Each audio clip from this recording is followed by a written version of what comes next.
Ini di sini buku ini kita nggak usah sebut namanya Mas, tapi ada di halaman 64. Ada mantan Kapolri terlibat, ada mantan Menteri Luar Negeri dari satu periode kepemimpinan terlibat, ada politisi terlibat, mantan wakil kepala BNN terlibat, banyak terlibat. Dan izinnya bermasalah, tetap lanjut, Pak. Izinnya bermasalah tetap lanjut. Tetap lanjut. Bermasalah itu gimana maksudnya? Ya.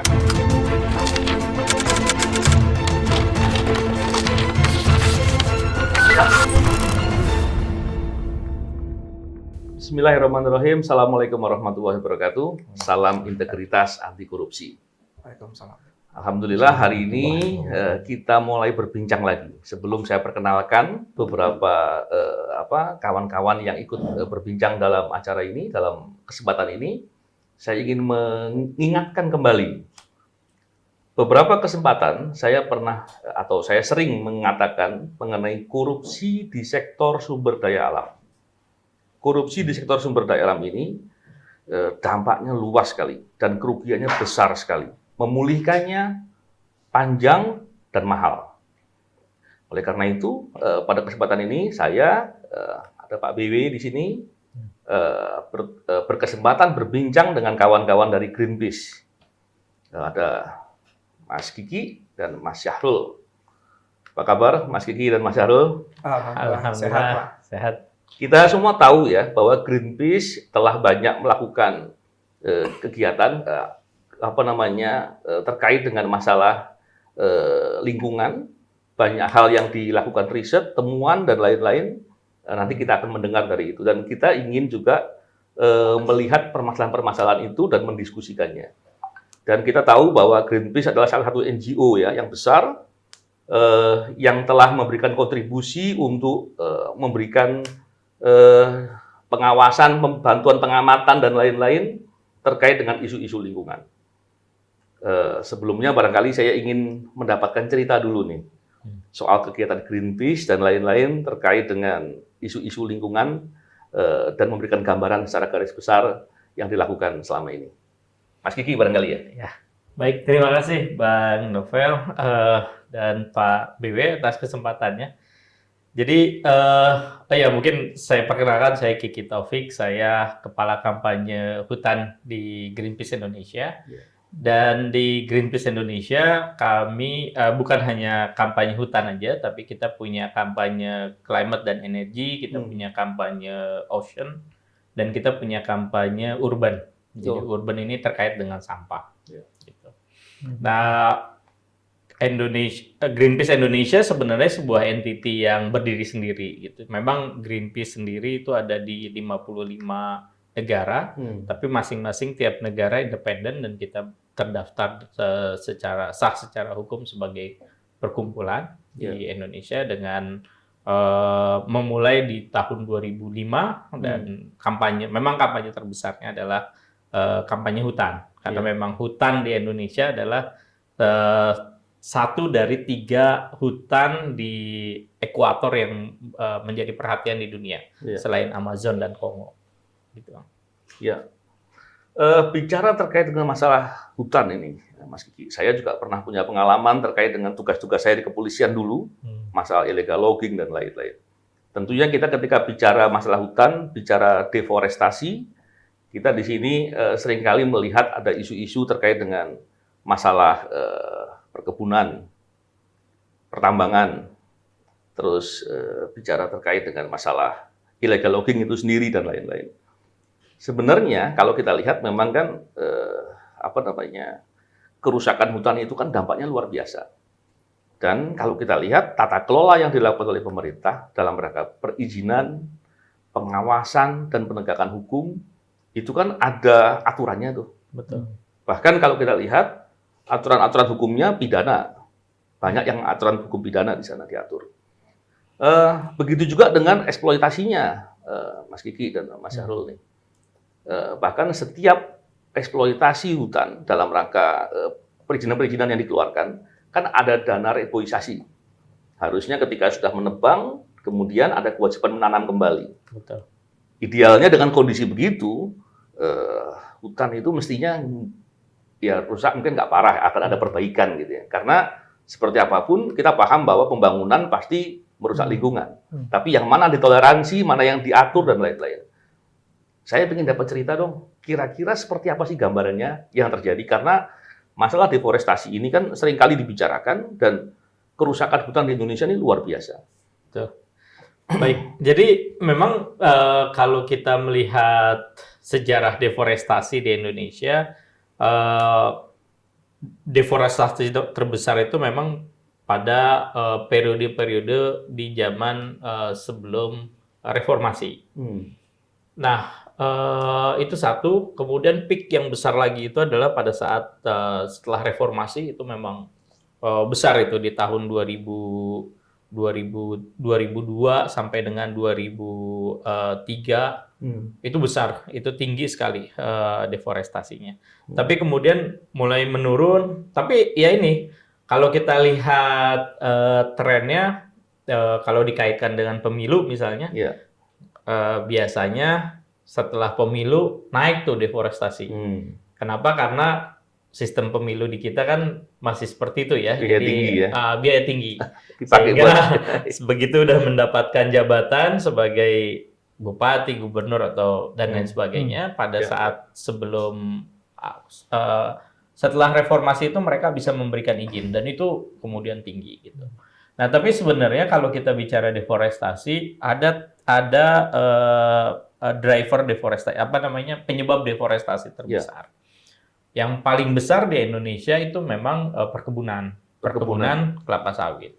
Itu paling besar di Indonesia. Nah, kedua kemudian ada HTI, kemudian setelah itu selanjutnya ada pertambangan batu bara. HTI itu hutan tanaman industri. Hutan tanaman industri. Biar jelas ini. Biar jelas, ya.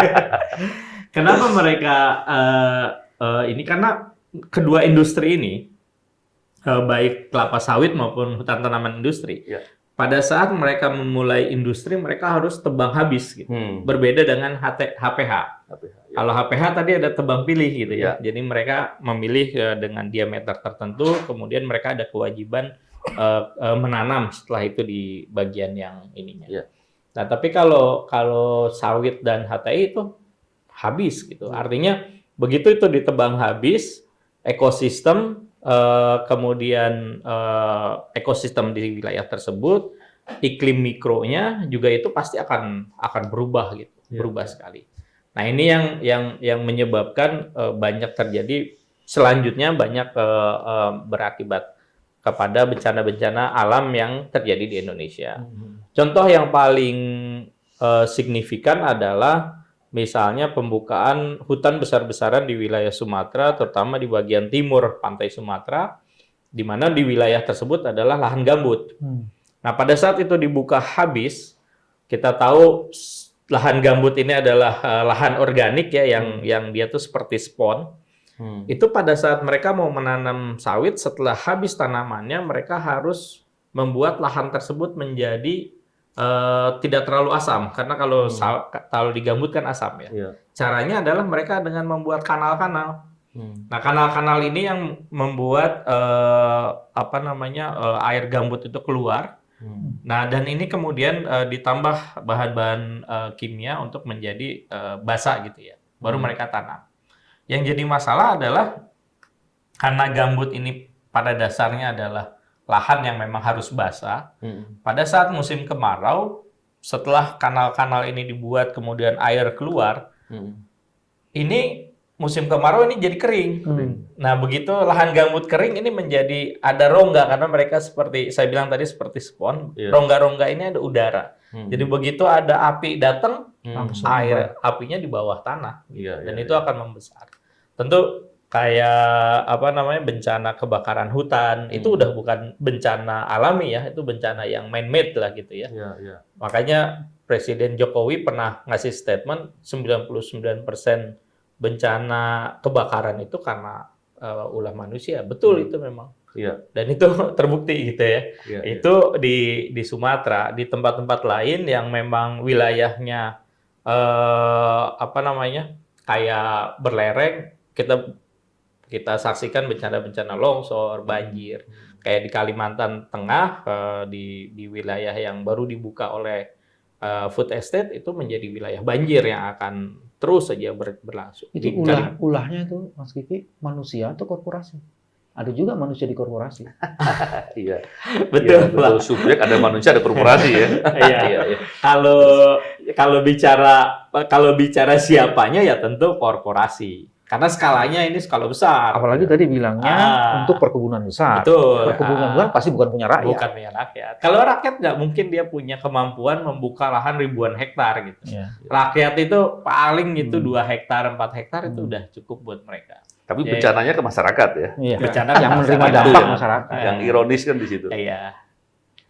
Ada klaim dari kehutanan, Kementerian Lingkungannya itu menyebutkan bahwa 2019-2020 itu deforestasinya itu menurun. Ada datanya katanya kurang. Iya. Terus pertanyaannya adalah apakah benar begitu? Terus yang kedua, ketika bicara menurun, tidak pernah dijelaskan berapa sesungguhnya yang sudah rusak.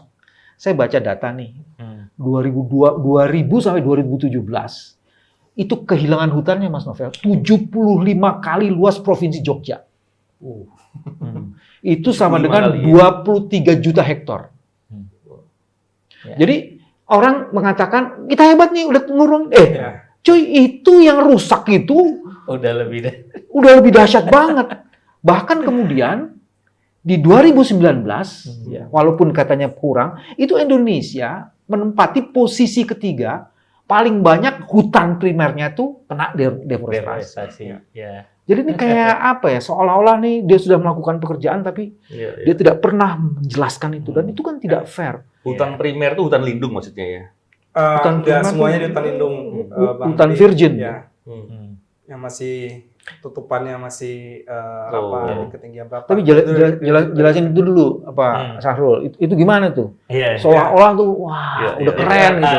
Jadi kalau saya ini dulu, kalau yang soal deforestasi itu sebenarnya kalau kita lihat sebenarnya berapa sih luas hutan yang sudah hilang gitu.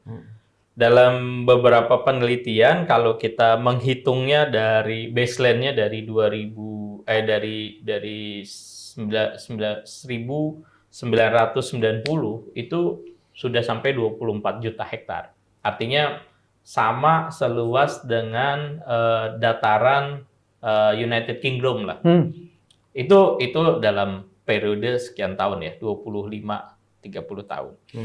Tapi kalau kita melihat misalnya karena gini, karena data ini pengaruh nih. Ini yang jadi kendala ini. Kadang-kadang Indonesia ini punya baseline ini sampai mana? Karena sebenarnya untuk menghitung deforestasi kan kita butuh citra satelit gitu ya, untuk melihat membandingkan dari mulai 1990 sampai segini. Nah, oke lah misalnya sekarang pemerintah menggunakan baseline-nya 2001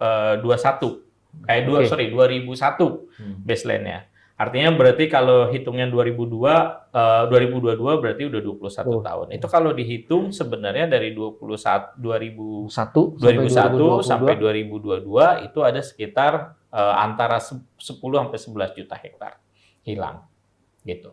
Nah, itu menjadi menariknya karena sebenarnya di 2011 tuh kita punya moratorium hutan. Waktu zaman Pak SBY itu setelah ada LOI dengan Norway, kemudian ada moratorium hutan yang kemudian setiap tahun itu tiap 2 tahun diperpanjang. Nah, kalau hitungan kami ya 2003 sampai 2011 itu ada 2,4 juta hektar yang hilang. 2003-2011. Nah, tapi kemudian di 2012 sampai 2020 itu justru malah lebih besar, ada 4,9 juta hektar. Jadi 2 kali lipat. Hitungannya sebenarnya hampir 2 kali lipat ya. 2012 ke 2020 kan 8 tahun ya. 2003 ke 2011 7 tahun ya. Iya, hampir 2 kali lipat. 2012, 2014 pemerintahan sekarang bekerja. Iya. Jadi penyebab kerusakan itu disumbang oleh pemerintahan sekarang kan. Nggak kalau pakai data itu. Kalau pakai data ini campur ini sebenarnya karena 2011 masih ada pemerintahan SBY kan. Kan tadi saya bilang sebagian besar. Dari situ.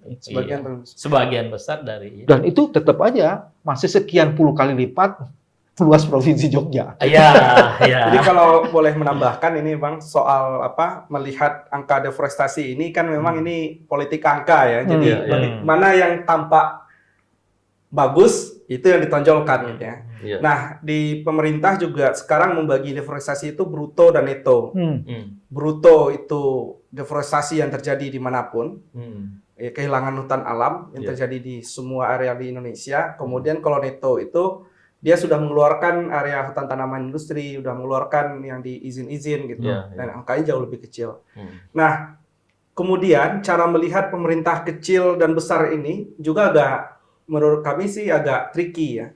Dia membandingkan tahun dengan tahun gitu ya. Tahun 2000. Ini kan kita nggak cara melihat dari sisi keuangan ya, year on year gitu. Bisa kita bandingkan tahun dengan tahun sebelumnya gitu. Tapi deforestasi ini apa yang kemudian akan membuat deforestasinya turun? Pastinya kebijakan pemerintah. Kita harus membasiskan pada kebijakan. Kebijakan itu dimulai dari 2014 untuk menghentikan deforestasi ini. Nah, kalau kita akumulasi ke sini ya jadi memang kebijakan pemerintah nggak efektif ternyata menghentikan deforestasi. Karena kebijakan ini masih banyak celahnya gitu ya. Angka deforestasi tampak kecil di tahun 2021 dan 2020 ya karena memang situasinya hutan di Sumatera sudah habis, di Kalimantan juga sudah mulai menipis gitu ya. Sekarang mengarah ke Papua dan kemudian ada pandemi Covid juga. Anehnya selama pandemi Covid masih terjadi deforestasi, itu orang memotong kayunya di Zoom gitu Bang. Itu kan jadi pertanyaan ya. Jadi masih terjadi deforestasi saja di tahun 2020 ke 2021 di mana semua orang diminta PPKM, itu jadi sesuatu yang mengkhawatirkan sebenarnya. Yang paling menarik gini. Selain politik angka, itu ada juga dipercepat atau kebohongannya itu ditingkatkan dengan politik pendidikan. Maksud saya gini, ngancurin Sumatera itu waktu S1. Ya kan? Masih belajar S1. Tapi begitu S2 yang dihancurin adalah Kalimantan. Nah, S3-nya Mas yang akan dihancurin Papua. Jadi dia lebih canggih lagi cara menghancurkannya itu. Nah, itu makanya kan ada dua ya kalau lihat itunya. Satu tadi perkebunan besar, salah satunya kelapa sawit. Satu lagi adalah kebakaran. Nah, itu yang kemudian menjadi satu kan ininya. Kebakaran salah satunya adalah proyek-proyek lahan gambut itu. Nah, nanti akan kita bahas lahan gambut kaitannya dengan food security. Nah, yang juga sekarang kan gini, Mas. Ini kerugian itu kan bukan sekedar kerugian karena hutannya kebakar, tapi hutan itu kan menyimpan oksigen, karbon. Dan karbon itu, Mas, dalam periode sekarang ini itu bisa dikompensir ya, untuk menjadi pendapatan, gitu kan? Jadi kita sebenarnya sedang membakar keuntungan yang harusnya dimiliki oleh Indonesia kalau tak mampu mengelola lajunya deforestasi. Jadi resiko bencana, Pak. Betul. Jadi Mas, kita nih kebodohannya berlipat-lipat gitu loh. Sudah bakar tak tanggung jawab, dia nggak ngerti kalau bakar itu ngerusak juga gitu loh. Dari beberapa faktor tadi, yang terbesar tuh apa yang bikin deforestasi? Apakah perkebunan atau pertambangan atau illegal logging? Yang paling besar tentu perkebunan. Karena perkebunan itu skalanya masif gitu. Jumlah totalnya kalau sawit sampai 16 juta hektar lebih. Betul. Kalau berdasarkan data resmi data resmi kementerian kan 16,48 juta hektar. Tapi kan faktanya bisa lebih, bahkan bisa sampai 21. Teman-teman Sawit Watch misalnya menghitung bisa lebih dari itu karena ada perkebunan rakyat, perkebunan yang kecil itu nggak terhitung oleh pemerintah. Nah, itu yang tidak terpetakan. Dan itu kalau dipetakan misalnya perkebunan lama di Sumatera lebih dari 20 juta hektar. Tidak terpetakan mungkin karena perizinannya tidak ada perizinan atau seperti apa tuh? Ini kendala soal data ya. Sebenarnya kalau pemerintah mengeluarkan resource-nya sebenarnya memetakan itu kan dengan citra satelit juga bisa gitu. Iya. Mengidentifikasi kebun sawit itu nggak terlalu sulit sebenarnya. Nah ini kendalanya balik lagi itu, jadi will-nya tuh ada nggak gitu. Nah selama ini kan angka-angka itu didapat dari angka-angka perizinan gitu ya. Nah sementara yang perkebunan rakyat yang kecil 2 hektar di tanah transmigrasi itu kan belum tentu terpetakan gitu. Nah ini yang harusnya PR lah ya. Ini ada hubungannya Mas antara pill dan will nih Mas. Gimana tuh? Pillnya itu politik angka. Iya. Itu berkaitan dengan ketidakinginan untuk melakukan kebijakan yang berpihak pada kepentingan foresтрasi itu. Iya. Misalnya di politik angka. Hari gini dengan ada citra satelit tinggal motret doang, cerut. Kita bisa hitung tuh. Betul. Satu itu. Kenapa itu tidak dilakukan? Kalau saya boleh merespon itu singkat, Pak. Karena struktur kekuasaan di pemerintahan kita hari ini itu diisi oleh pengusaha-pengusaha yang juga memiliki industri itu. Jadi kamu ingin mengatakan oligarki? Ya. Ya, jadi seperti kita contoh lah Undang-Undang Cipta Kerja Pak ya, itu yang mengampuni banyak sekali perusahaan-perusahaan sawit yang kemudian memfasilitasi mereka untuk tetap ekspansi terus. Itu dirumuskan oleh orang-orang yang jadi tantangannya perusahaan dari identifikasi yang kita coba lihat gitu ya. Ya, mereka ada di perusahaan sawit, di perusahaan tambang, ada di perusahaan hutan tanaman industri gitu. Jadi ya pertanyaannya sekarang kita minta mereka menertibkan perusahaan yang terhubung ke mereka sendiri gitu. Itu udah kita menghadapi situasi ini menarik. Saya mau coba. Itu artinya undang-undang dibuat untuk melegitimasi kekuatan oligarki itu supaya menjadi legal. Ya, itu yang terjadi Pak hari ini. Dan kalau menurut penelitian di tahun 2014 ya KPK kan sudah pernah nyebut state capture ya. Iya. Di State capture tambahin belakang. State capture corruption. State capture corruption. Dan itu semakin terakumulasi ke Undang-Undang Cipta Kerja, Pak. Dulu levelannya masih di peraturan menteri, peraturan ini ya. Sekarang masuk ke level undang-undang yang lebih komprehensif lagi. Coba saya mau coba nyimpulin. Apakah state capture corruption itu terbukti dengan diundangkannya Undang-Undang Cipta Kerja? Ya terbukti, Pak. Terbukti. Semakin dikuatkan ya. Contohnya kalau di sawit, Pak. Sawit ilegal di dalam kawasan hutan. Ada 3,12 juta hektar yang kami identifikasi, 1,5 juta hektarnya itu dikuasai langsung oleh perusahaan besar, perusahaan perkebunan besar, yang mereka itu akan menikmati pengampunan yang diberikan oleh Undang-Undang Cipta Kerja. Yang mestinya itu sudah menggunakan pendekatan penegakan hukum, karena sudah diberikan waktu. Pengampunannya seperti apa? Ya, yang mereka sudah berada ilegal, ini ilegal ya Pak ya, melakukan tindak pidana gitu ya, membuka hutan dan sebagainya sesuai undang P3H kita, pencegahan pemberantasan perusakan hutan. Itu sudah jelas mereka langgar, sudah harus ada pidana, sekarang diberikan ampunan cukup bayar denda.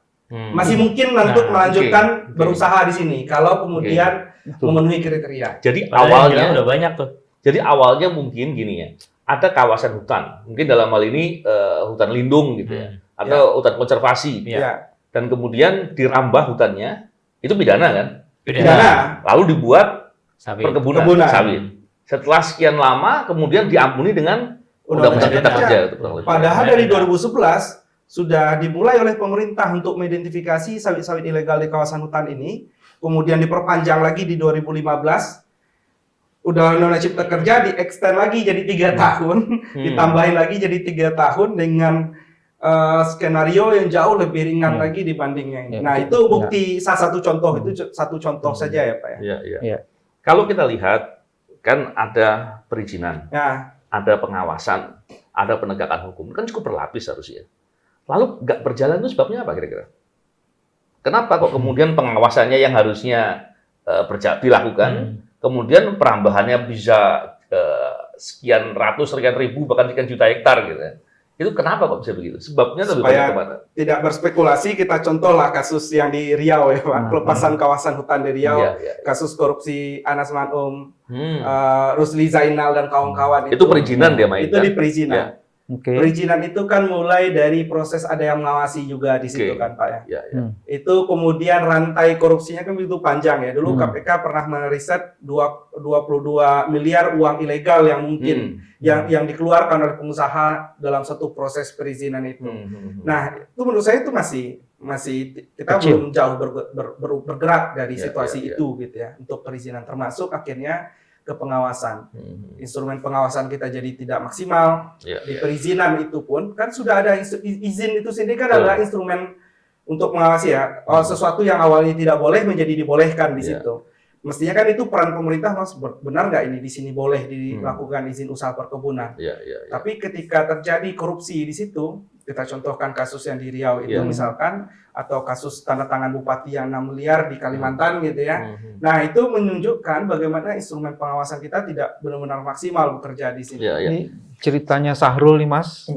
Saya malah kemudian mendapatkan logik Iya, Pak. kenapa KPK harus dihancurkan. Kenapa Mas Novel harus di-TWK-kan? Saya dapat logiknya. Disingkirkan, dengan Iya, TWK. iya, disingkirkan. Disingkirkan. Tapi terus teman-teman melawan dengan sehormat-hormatnya. Iya, Gitu kan, jadi itu penting, Pak. iya, iya, sehormat-hormatnya disingkirkan dan dihancurkan sebenarnya. Tapi ya sudahlah. Nah, yang logiknya itu gini. Dulu KPK punya program yang namanya GNP SDA. Ya. Ya kan? Dalam program itulah kemudian tata kelola diberesin. Dalam program itulah KPK mencapai hat-trick di Riau. 3 gubernur dipenjarakan. Iya.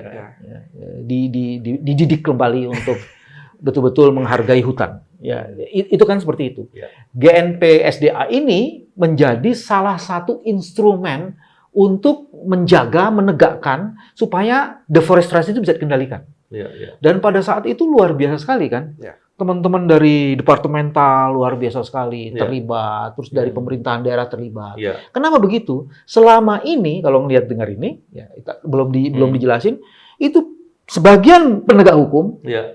itu menjadi centeng Ya. dari korporasi Ya. kalau melakukan pelanggaran-pelanggaran itu. Nah, ketika KPK maju kemudian mereka senang banget, membantu banget. Nah, pertanyaannya sekarang, Mas,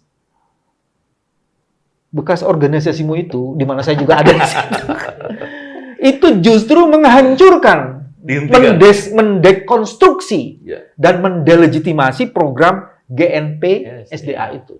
Nah, sebelum dijawab, saya ingin menambahkan sedikit. GNP SDA itu, pemirsa, GNP Nah, SDA betul, itu bisa adalah dijelasin. Gerakan Nasional Penyelamatan Sumber Daya Alam. Jadi waktu dulu saya pernah cerita juga di podcast ini, Pak, Betul. bahwa salah satu program pencegahan KPK yang waktu itu dahsyat, saya katakan dahsyat, karena juga penyelamatan kerugian keuangan negaranya juga besar sekali, itu adalah GNP SDA tadi, Gerakan Nasional Penyelamatan Sumber Daya Alam. Dan dalam konteks itu waktu itu Pak BW waktu pimpinan ya, melakukan banyak hal dan berhasil mengupayakan atau mendapatkan perbaikan banyak hal dan mencegah korupsi-korupsi yang dilakukan di sektor sumber daya alam ini. Dan ini luar biasa. Dan berhentinya tadi memang kemudian saya katakan bahwa saat pelemahan KPK berlangsung, saya menduga atau meyakini lah, lebih dari menduga, Pak. Ya. Menduga dengan sangat keras sekali. Saya meyakini Sampai bahwa meyakini. salah satu yang membuat KPK itu dilemahkan adalah karena KPK masuk sumber daya alam. Karena itu uang besar. Ya, ya. Nah, itu yang menarik. Saya minta dikomentari sama kawan-kawan. Mungkin sebelum masuk ke sana, karena ini Pak, ada hal yang menarik ya. Kalau ngomong soal tadi kan ada monitoring, pengawasan gitu, itu semua kan nggak terlepas dari ketersediaan data. Ya. Dari yang jadi masalah kan, Ya. saya yakin banget sebenarnya kemampuan kementerian-kementerian itu memetakan, mengidentifikasi itu pasti ada. Ya. Nah, waktu ada GNPSDA, mereka dengan sukarelanya, bukan sukarela lah, mungkin karena KPK yang minta semua data tuh masuk ke KPK. Oke. Nah, yang jadi masalah kenapa monitoring itu terhambat? Karena kan transparansinya masih jauh dari transparan gitu ya. Greenpeace mungkin menjadi salah satu dari lembaga masyarakat yang hampir tiap bulan kita bersurat ke KLHK, ke SDM, ke kementerian itu untuk minta data. Karena data nggak dibuka sama mereka. Iya, iya. Nah, itulah kemudian wajar lah kalau kemudian monitoring itu semakin sulit gitu ya buat masyarakat membantu untuk monitoring. Jadi, apalagi perizinan. Oke. Padahal sebenarnya kan kayak HGU, kayak izin-izin pelepasan kawasan hutan itu data terbuka, bukan data tertutup. Kalau Bukan data rahasia ya. bukan data rahasia, karena itu akan berkaitan dengan kita harus lihat nih, misalnya HGU diberikan oleh pemerintah, oleh BPN. Jangan-jangan itu adalah wilayahnya masyarakat gitu. Di mana fungsi masyarakat untuk ngecek kalau misalnya data itu tertutup. Ya, ya. Nah, ini yang menjadi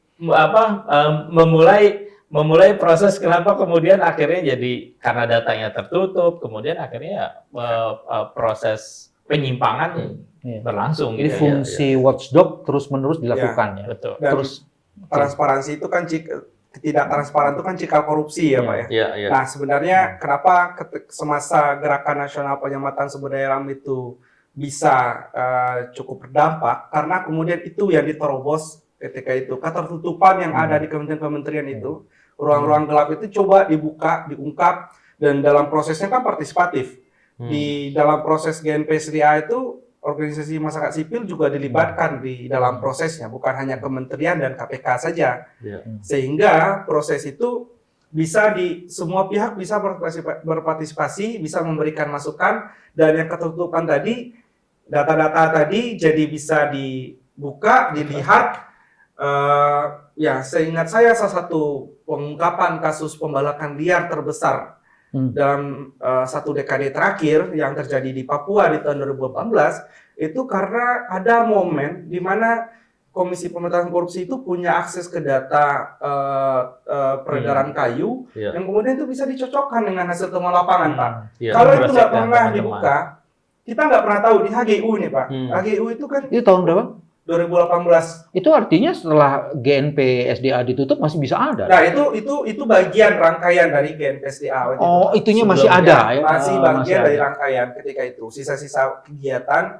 Sebenarnya sampai sekarang masih ada beberapa kegiatan terutama tersisa di Papua di review perizinan gitu ya, Pak. Tapi tidak bagian lagi sekomprehensif ketika GNPSDA dulu. Jadi nggak kebayang kalau GNPSDA itu masih ada, itu pasti akan lebih dahsyat lagi. Ya, dia GNPSDA ini sebenarnya Pak belum tumbang, tapi udah layu dulu. Dilayukan gitu ya. Itu pun masih ada hasilnya ya. Ya, masih ada hasil. Kita masih di bisa melihat di Papua hari ini review izin berlangsung gitu contohnya Pak. Penegakan hukum beberapa kasus juga masih jalan gitu. Karena kita masih yakin ya di kementerian-kementerian itu banyak orang-orang yang punya tekad serius untuk penegakan hukum dan sebagainya. Tapi karena di ruang tertutup tadi Pak, intimidasi dan sebagainya itu kan gampang lakukan ya. Karena cerita kita tadi ada kuasa oligarkis di baliknya ini kan Pak.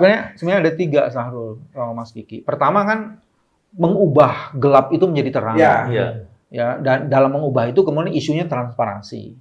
Tapi sebenarnya transparansi kan tidak boleh berhenti kalau udah transparansi. Yang kedua adalah kehebatan GNPSDA itu adalah Mas membangun sinergitas di antara multi stakeholders itu. Jadi mereka kemudian bersatu kan.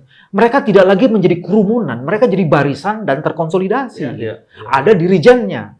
Nah, dirijennya ini yang dihabisin Mas. Gitu loh. Dengan dirijennya nggak ada sehingga choir-nya itu ya tata suaranya itu menjadi hancur gitu. Nah, yang paling menarik adalah yang ketiga, Mas. Menghadapi kejahatan bagaimanapun bentuknya, kalau nggak ada kolaborasi, nggak bisa. Jadi yang disebut konsolidasi itu adalah bagian dari next-nya untuk mendapatkan kolaborasi. Itu hilang semua sekarang, Mas. Nggak mungkin ada kolaborasi. Multi stakeholder-nya hancur dan itu menyebabkan law enforcement-nya nggak terjadi. Nah, sekarang pertanyaannya Mas Novel, kita udah nyebut itu dampak macam-macam itu kan. Apa penyebab-penyebabnya? Terus dampak yang paling signifikan dengan adanya deforestasi itu apa? Tadi saya sudah mulai dengan paru-paru dunia itu kan. Kita sebagai paru-paru dunia nomor berapa Ki di dunia nih hutan Indonesia? Nomor 3 kan tadi kamu bilang kan? Setelah Amazon di Brazil dan Kongo baru Indonesia. Tapi kita sedang merusak paru-paru kita sendiri. Dengan kebijakan. Jadi kita secara sadar merusak paru-paru kita sendiri. Dan itu mengakibatkan karbon yang dihasilkan paru-paru itu sebenarnya yang bisa dikompensir dengan kekayaan gitu ya, dengan uang itu tidak terjadi. Selain itu apa dampak terbesar lagi? Kalau bicara dampak, sebenarnya dampak yang terbesar itu kan pengaruhnya itu ke krisis iklim ya. Krisis Climate iklim change, ya. tentu larinya itu adalah panjang itu. Nanti akan ada masuk ke krisis pangan, akan ada ke krisis energi dan lain sebagainya. Kemudian bencana yang selalu berulang. Nah, di ini semua sebenarnya yang paling rugi itu adalah kesehatan masyarakat, karena asas mendapatkan udara yang layak bersih itu nggak didapatkan oleh, terutama misalnya ini kita melihat riset ya dari Universitas Harvard waktu 2015 setelah 2019 mereka melakukan riset kasus kematian dini itu hampir terjadi di Asia Tenggara akibat kebakaran hutan. Itu hampir terjadi sampai dengan angkanya itu 100.000 orang. Kematian dini. Kematian apa dini, maksudnya dengan gitu. kematian dini? Karena- Saya tahu ada karena pernikahan dini, ini ada kematian dini. Ini karena pengaruh respirator ISPA ya. ISPA. Iya, Pernapasan ISPA. ya, pernapasan gagal. Dan ini pengaruhnya besar sekali, bukan cuma ke ibu hamil, tentu ke anak-anak. Dan sebenarnya ada beberapa riset juga dari terutama dokter-dokter paru ya, bahwa efek kebakaran hutan yang mereka kemudian biasa hirup itu tidak langsung langsung terlihat. Itu akan panjang di tahun ke 10 tahun berikutnya, 15 tahun. Ini artinya bahwa generasi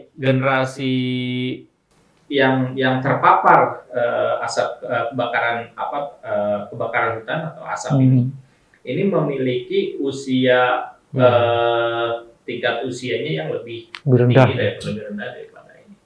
Nah, itu yang kemudian juga sebenarnya tentu kasus stunting ya, kasus kurus, terus kemudian ini tuh pengaruh dari food crisis, krisis pangan. Dan krisis pangan yang disebabkan oleh krisis iklim yang terjadi perubahan secara cepat. Gagal panen segala macam ya. Betul. Ini ngeri, Mas. Kalau saya dengar dari Kiki itu, kalau pakai bahasa saya, satu, deforestasi itu menciptakan tidak hanya krisis iklim, climate change problem, tapi dia menciptakan begitu banyak krisis yang lain. Betul. Jadi ada efek domino krisis yang terjadi. Dan salah satu efek domino krisisnya itu adalah kesehatan. Sehingga kemudian usia hidup masyarakat itu menjadi lebih pendek. Dan kemampuan kesehatannya itu jadi menurun. Dan itu kemudian jadi macam-macam tuh, Mas. Sebenarnya kita bisa lost generation loh. Bahkan lost civilization. Jadi itu dampaknya dahsyat banget. Nah, sementara itu kita tidak pernah mengkuantifikasi berapa dampak secara total akibat kita tidak memantaskan diri untuk mencerdaskan diri itu. Maksudnya dungu terus-menerus gitu loh. Itu kan ngeri, Bos. Iya.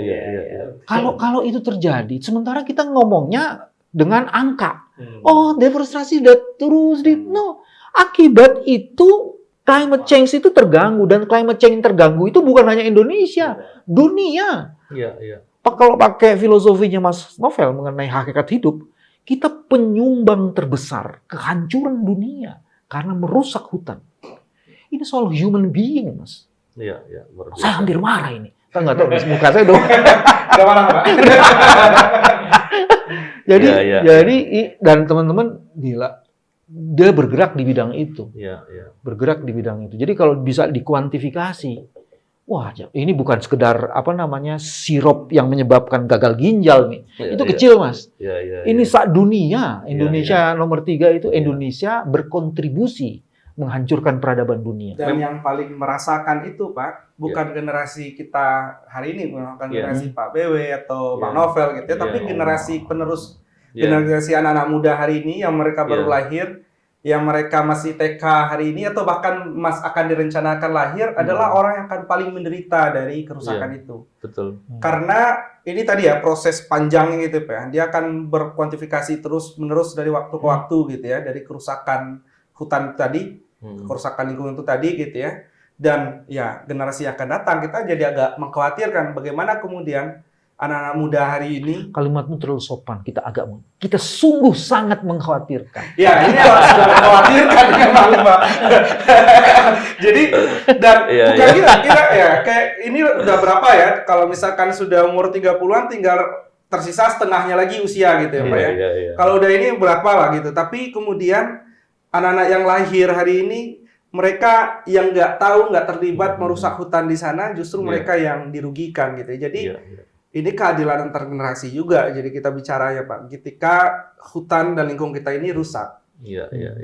Memang kalau kita melihat dari semua itu kan diantaranya masalah penegakan hukum yang tidak konsisten. Terus mungkin korupsi penegakan hukum sehingga masalah yang harusnya bisa diawasi, dijaga, dan dicegah dengan cara penegakan hukum yang konsisten tadi kemudian gagal. Saya melihat beberapa tulisan dari Greenpeace Indonesia, di antara ini soal apa ya? Di Papua ya. Ini kan sisi gelap perizinan di tanah Papua. Wah ini. Iya. Seberapa banyak sih sebenarnya yang terjadi? Judul di atasnya dong Mas, stop baku tipu. Stop baku tipu baru titik 2. Sisi Jangan nggak baca atas ya. Stop baku tipu. baku tipu. Wah ini kalau kita lihat kan bukunya tebel, berarti banyak berarti ya. Gimana dong? Gimana ceritanya soal praktek-praktek ini? Karena saya dengar katanya masih banyak tuh. Ya, ini kalau yang stop baku tipu, sisi gelap perizinan Papua ini hanya baru sekedar bercerita di Provinsi Papua, Pak. Kita belum masuk di Papua Barat yang dimensinya juga akan semakin besar ya. Nah, untuk sekarang sudah ada 5 Selatan, Papua Tengah, Papua Barat Daya. 3 provinsi. Ada penambahan provinsi baru ini justru semakin mengkhawatirkan, Pak.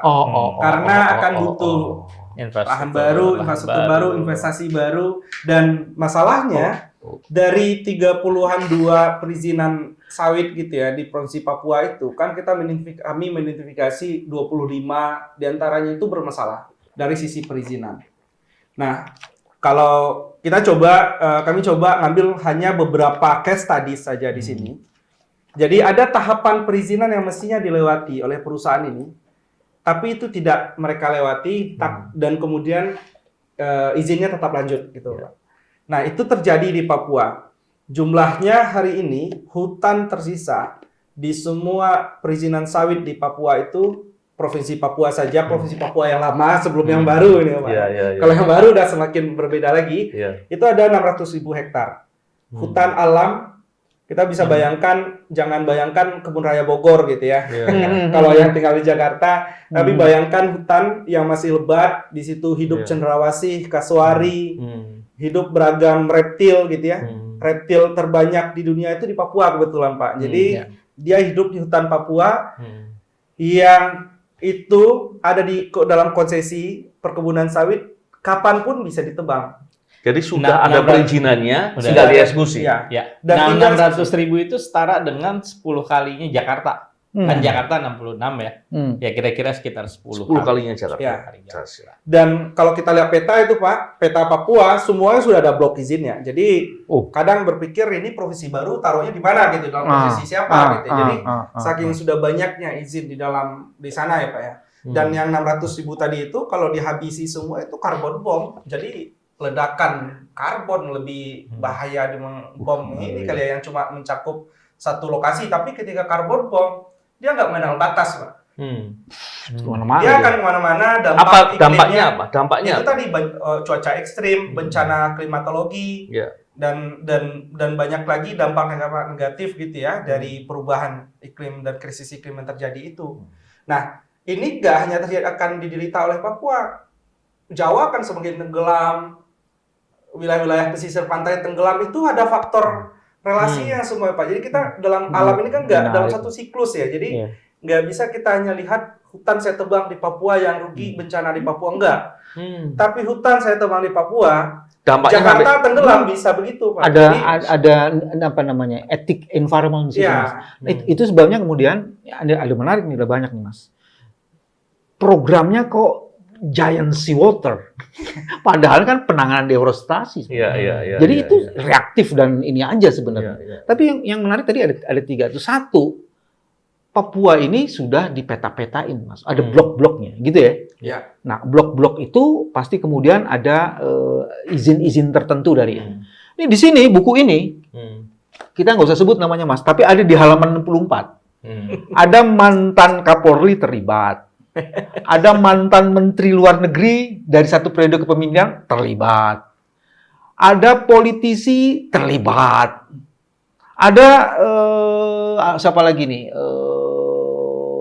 Mantan wakil kepala BNN terlibat. Banyak banget terlibat. Dan izinnya bermasalah, tetap lanjut, Pak. Izinnya bermasalah tetap lanjut. Tetap lanjut. Bermasalah itu gimana maksudnya? Ya, Contohnya. contohnya Iya. dia tidak punya HGU, ada batasan kapan perusahaan ini ya ketika harus punya HGU gitu. Kan kalau di perizinan sawit itu kan mulai dari izin prinsip Pelepasan. izin lokasi gitu ya Pak, sampai izin usaha perkebunan, izin pelepasan pelepasan kawasan hutan sampai HGU. Nah, ada tahapan di perizinan ini yang kemudian tidak diakui, misalkan di pelepasan kawasan hutan. Pelepasan kawasan hutan di awal itu memang Kementerian Lingkungan Hidup Kehutanan itu memberikan pelepasan sekaligus mencakup adanya jatah plasma di situ Pak, jatah masyarakat.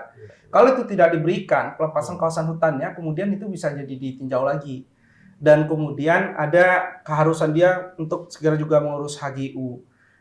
Dan atau ada izin lokasinya yang sudah daluarsa. Dia sampai sekarang masih beroperasi. Nah, itu terjadi hampir di semua di Provinsi Papua. Sekarang ini pemerintah Provinsi Papua juga sudah mengevaluasi, sedang jalan mereka evaluasi perizinan itu. Di Provinsi Papua Barat mereka sudah keluar dengan rekomendasi. Sudah ada yang kemudian perusahaan-perusahaan ini yang tidak terima dicabut dengan menggunakan Undang-Undang Cipta Kerja. Digugat, Pak. Dulu belum ada Undang-Undang Cipta Kerja itu. Jadi sekarang pakai Undang-Undang Cipta Kerja, gugat bupati yang mencabut izin itu, yang mencoba melindungi wilayah-wilayah adat mereka dari ekspansi gempuran perizinan sawit digugat, dan kemudian Sejauh ini terjebak dalam teknikalisasi hukum jadi di situ, Pak. Sejauh ini Pemda itu mempunyai kebijakan untuk kepentingan kebajikan, atau Pemda itu menjadi bagian dari kaki tangan pemerintah pusat? Ya, kalau kita bicara dalam rangkaian perizinan, rantai perizinan itu kan ada perannya izin lokasi ya dari pemerintah kabupaten gitu ya Pak. Pelepasan kawasan hutan baru dari Kementerian Lingkungan Hidup dan Kehutanan. HGU dari Badan Pertanahan gitu ya. Nah, ketika izin lokasi dan izin prinsip itu diterbitkan ya setidaknya bupatinya terlibat. Ada bupati yang menandatangani izin itu Pak ketika dia di penjara. Bohong gitu? Di Bovendigul. Waktu itu dalam masa tahanan dia tanda tangan izin. Ada Pak di Bovendigul. Nah, Tunggu. Itu dia sudah dicopot dari jabatannya? Dia dalam masa tahanan. penangguhan waktu itu. Dia posisi di jabatan dia sudah tidak. Jadi di masa ini ya kritikal di gitu masa ya. kritikal. Jadi belum bisa disebut sudah hilang otoritasnya, tapi dia sudah masuk di penjara itu tapi itu di bawah KPK ininya, kasusnya itu. Kalau saya tidak salah ya dulu Pak. Jadi dulu dalam masa KPK. Saya ingat Mas pada zaman itu kalau ngomong soal KPK, kita tidak pernah mau memberikan izin orang untuk menjenguk.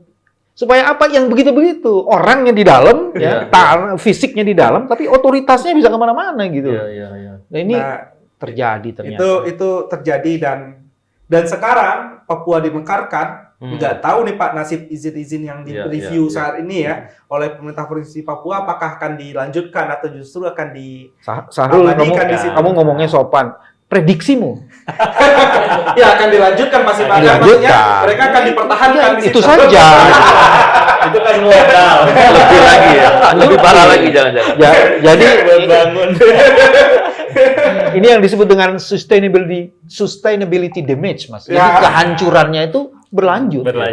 Sudah yang rusak lama nggak diperbaiki, kerusakan baru dibuat terus. Dan masyarakat adat semakin terpinggirkan. Kalau kita mau bandingkan dengan pengakuan wilayah masyarakat hukum adat di Papua, nggak setara. Bahkan sampai, saya nggak tahu update di sebulan terakhir gitu ya, tapi sampai sebelum itu, bahkan hutan adat di Papua itu belum ada yang diberikan oleh pemerintah. Justru pelepasan kawasan hutan jauh lebih cepat ketimbang untuk masyarakat.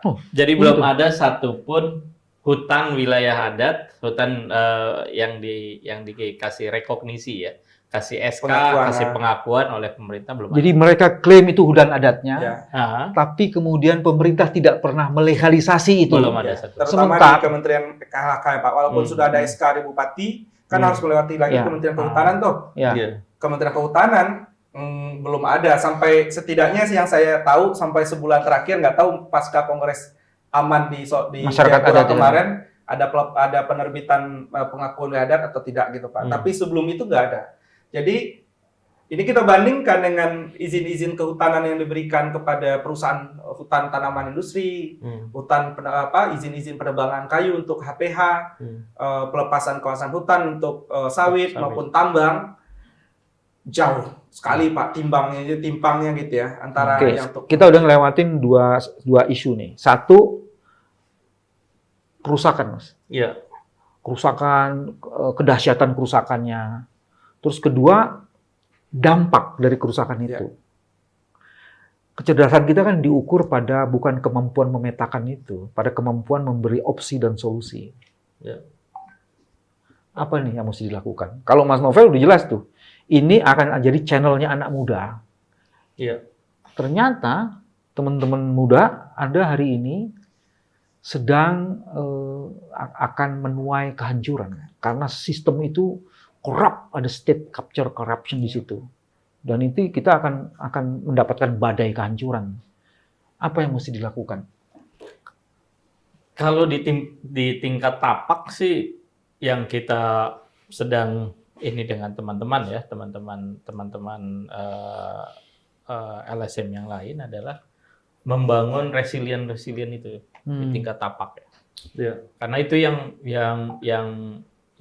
menjadi modal pertama gitu ya. Dan itu juga termasuk membangun gerakan anak-anak muda. Jadi beberapa dari teman-teman mulai kita melakukan pendidikan politik, melakukan kelas kritis gitu ya. Iya. Pendidikan politik untuk kehutanan ya?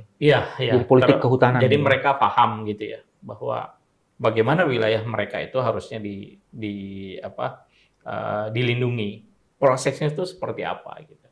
Termasuk hal-hal yang kayak gitu itu karena peningkatan kesadaran dari tingkat anak muda ini yang sebenarnya kita harus sasar.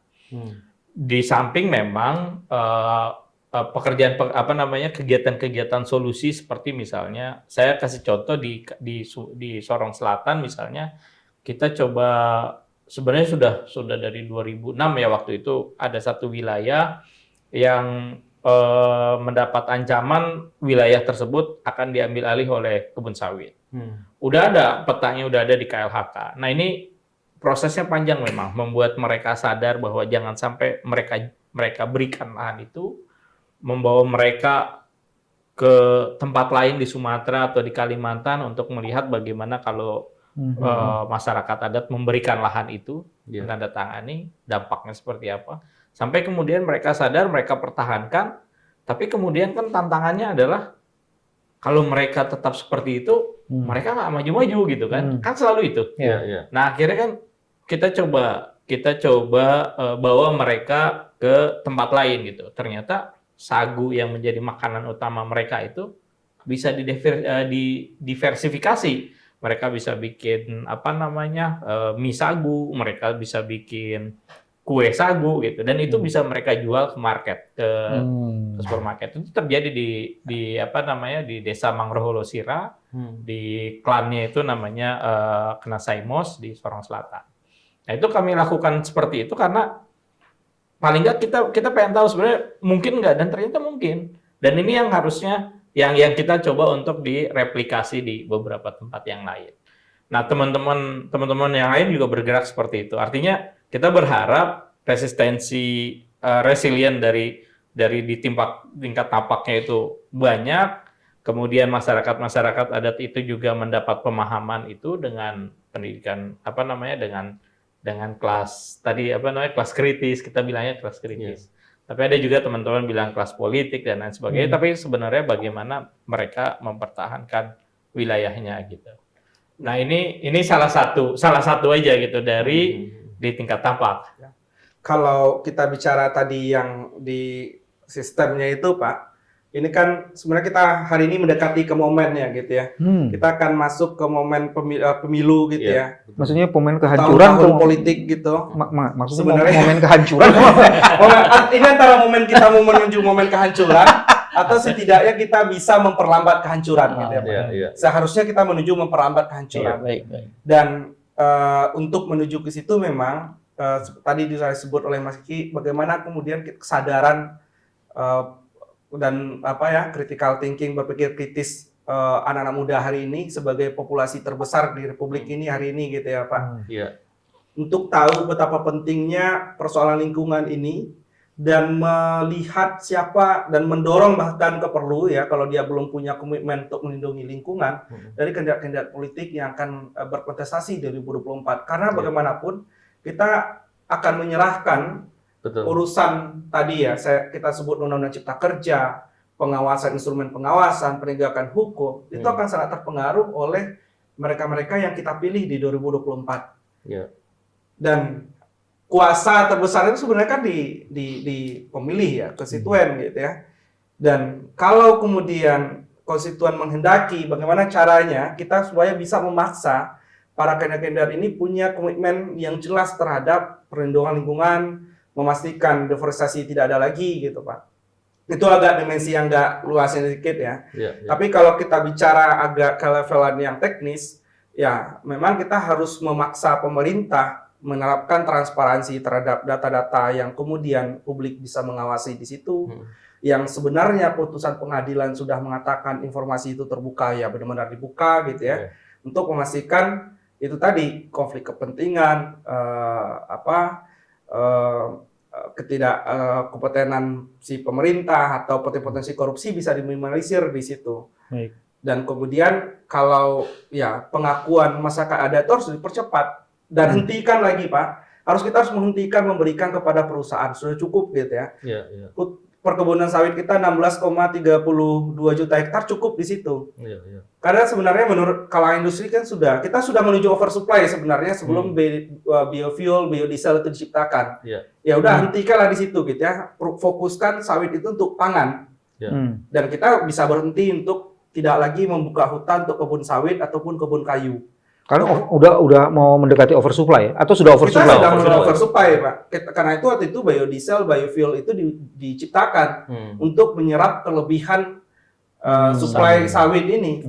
Dan yang kemudian waktu itu konfirmasi, saya sempat diskusi dengan Ketua GAPKI dalam satu forum diadakan Kompas, dia mengatakan ya dengan posisi hari ini udah cukup kok untuk memasok industri kami, kata dia. Industri kelapa sawit ada di Indonesia. Dan kemudian industri kayu kita sudah cukup juga untuk ekspansi hutan tanaman industri yang hari ini mencapai 12 juta hektar itu sudah berhenti di situ. Karena cara menghentikannya, Pak, ekspansi industri pulp dan kertas juga harus dihentikan. Kementerian Perindustrian sudah cukup memberikan izin-izin baru untuk mendirikan industri pulp dan kertas karena ini akan mendorong perkebunan-perkebunan kayu baru di masa yang akan datang. Dan yang sudah ada ini diawasi. Kalau mereka ada di perkebunan, di area-area lahan gambut, dipaksa mereka untuk merestorasi, dan itu harus dibuka ke publik, Pak. Tidak seperti hari ini kan ditutup ya. Klaim pemerintah sudah 3 juta hektar restorasi lahan gambut di area berizin, konsesi. Tapi nggak tahu, yang tahu itu cuma pemegang konsesi sama Tuhan yang tahu siapa yang sudah merestorasi gitu, Pak. Kita nggak tahu, kita bisa cek di peta sebenarnya. Kalau mereka memberikan koordinat saja, lokasi yang sudah restorasi di sana, kita bisa cek ke lapangan, bisa cek ini benar nggak itu seperti apa restorasi yang mereka lakukan. Nah itu benar-benar dijalankan. Ya balik lagi kuncinya sebenarnya transparansi dan akuntabilitas itu penting dari pemerintah hari ini gitu, Pak. Untuk ini ya. Sekarang kan sedang sibuk berdiskusi di Bali di G20 ya. Semuanya akan jadi zero gitu kalau nggak ada ini gitu, Pak. Iya. Memang gimana Pak tuh? G20 for nothing kalau cuman kalau saya tuh gini Mas mikirnya, kita beruntung ya ada teman-teman seperti ini. Betul. Bukan hanya Greenpeace, ada Forest Watch, ada Sawit Watch, ada macam-macam. Seluruh gerakan ini kan masih muda-muda Mas. Tapi kok berjenggot semua, gue juga bingung. Oh, karena sering ke hutan. Tidak sempat ngurus dirinya gitu. Terinspirasi Pak Bebe. Ini artifisial. Kalau ini ideologis. Jadi yang pertama kita bersyukur. Kita bersyukur ada orang-orang hebat yang mendedikasikan, mewakafkan dirinya itu untuk kepentingan yang jauh lebih besar. Itu bagian pertama. Terus kedua tadi juga perspektifnya juga menarik, Mas. Tidak hanya membuat resilience di tingkat masyarakat supaya mereka punya kesadaran, tapi kemudian kalau sudah sadar terus ngapain? Nah, itu memberikan benefit bahwa yang dia jaganya itu atau yang dia hutan itu bermanfaat bagi dirinya. Apalagi kalau kayak filosofi kehidupan, Mas. Manusia diciptakan dari tanah. Dia hanya bisa secara fisik ya menjaga kesehatannya itu kalau hasilnya itu dari tanah juga. Betul. Hutan adalah bagian dari itu. Dan yang lebih menarik lagi, Mas, filosofi itu orang bisa berasal dari tanah, tapi orang tak akan mungkin bisa hidup kalau tidak ada oksigen yang bagus. Jadi kalau kita tidak menciptakan oksigen, sebenarnya kita sedang menciptakan kematian. Nah itu yang menarik, filosofi ini yang mestinya harus terus dikembangkan. Terus yang ketiga, teman-teman sudah mulai yakin 67% the next voters of Indonesia itu anak muda. Dia yang akan menentukan masa depan Indonesia untuk memilih siapa. Ini udah rupanya nih tahun politik nih bagi teman-teman. Udah mulai masuk Bulan di situ. depan pengumuman partainya soalnya. Nah, itu sebabnya sekarang targetnya mereka adalah membangun pendidikan kritis. Betul. Krisis hanya bisa dihadapi dengan kekritisan. Jadi ini kritis nih.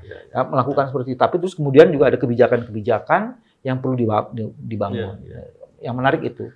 Memang luar biasa yang kita bicarakan ini. Jadi selama ini yang kita sampaikan ke publik bahwa korupsi di sektor sumber daya alam itu betul-betul berbahaya, betul-betul berdampak, dan itu nilai yang sangat besar. Itu banyak kita bicarakan di diskusi kita ini. Walaupun ini baru sebagian.